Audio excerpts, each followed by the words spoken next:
Robert Rumble here, author of Thesila Prophecy, and welcome to The Author Cut, where we talk about what goes into creating a book and the behind the scenes part. First, we're going to talk about why I wrote the book Thesila Prophecy. I was living in China, and for some unknown reason, I moved from where the trees were tall and the buildings were short to where the buildings were tall and the trees were short. And after a while, it kind of got to me, I think. And so I started having this reoccurring dream that had to do with being in the wilderness. And somebody suggested that I write it down. And I'm going, duh, I know that. So I started writing it down, and I got about 30 to 40 pages written.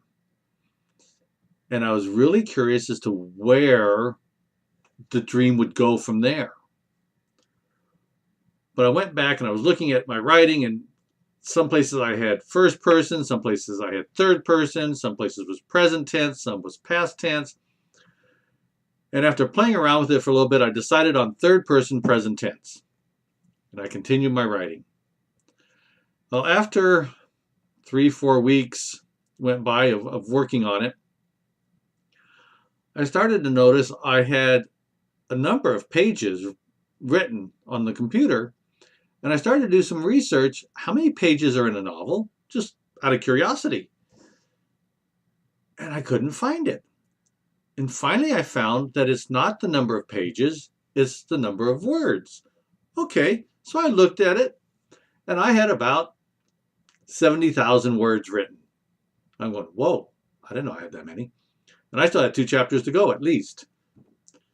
So I continued my writing and ended up with about 85 to 88,000 words. And I'm going, terrific. I have a novel. What do I do with it now? And I sat on it for a couple years. And it wasn't until after I went to an author's convention that I figured out what I needed to do. I quickly signed up with a print-on-demand company, which is probably not the smartest thing I did, but that's what I did anyway.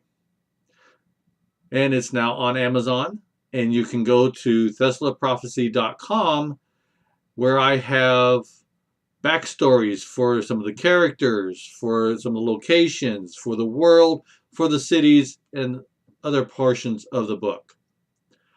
Thank you, and the next time we will discuss the making of Chapter 1.